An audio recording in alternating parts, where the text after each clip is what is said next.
My name is Alexander Robinson, and today I'm going to be telling you about ISIS. Something you may not know about ISIS is that they were originally actually a part of Al Qaeda, and that they decided to break away from Al Qaeda because they were not radical enough for them.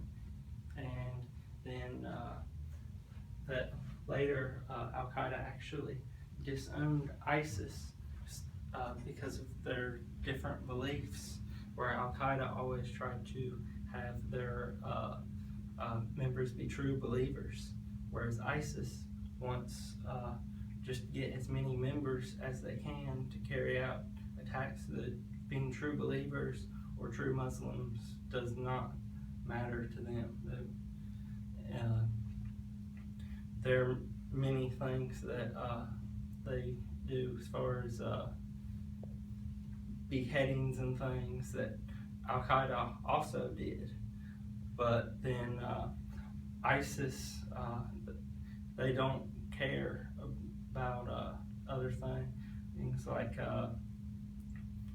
being true believers and things like that, and so they disowned them. And also the ways that they do things are different. For example, Al Qaeda always, when they would send out messages of threats, they would use like tapes and things, whereas Al Qaeda would do that, and then ISIS, they actually use more modern ways of sending messages, such as social media, which is actually far more potent because they can use things like Twitter and try to get other young minds to come and attack for them, who are actually right here in the U.S. to attack and kill people. So that's one of the main things that makes them a lot more of a potent or threat than Al Qaeda ever was, because they're not just after true believers; they're after anyone they can get to help fight their war against people, really.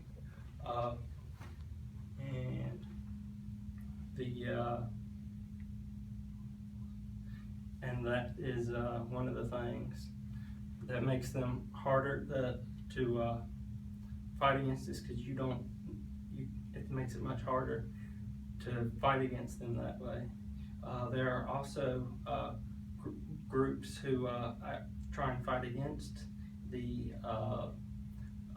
their social media presence, known such as Anonymous, where they go in these Twitter accounts and things, and they try and figure out who are these ISIS members, and they track them back to find and figure out where they are and things, and stop them before they shut down their Twitter accounts to stop what they're doing. So that's actually a pretty good group there, I think. They actually don't consider themselves like computer hackers, though. They call themselves tracers. Because what they do is they trace the message where it's coming from, and then they shut it down to prevent people from being able to go further in sending their toxic message, I guess you could say. So I think that's good.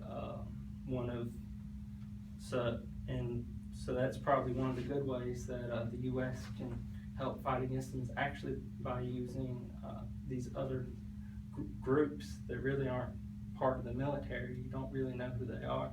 They actually seem to be doing a pretty good job of that. Other than that, I think going into places like Afghanistan and things could help, boots on the ground and stuff as far as that. But the social media presence, you got to have something there to really stop that there.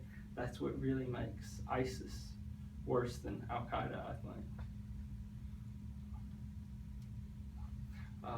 So, yeah, and that is.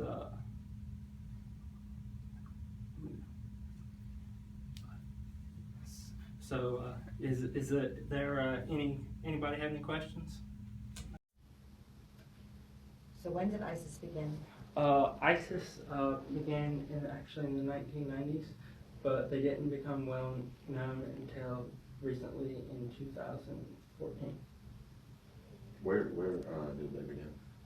Actually, like in Afghanistan, actually. Yeah. What does ISIS mean? ISIS actually stands for Islamic State. Hmm. Okay. Thank you.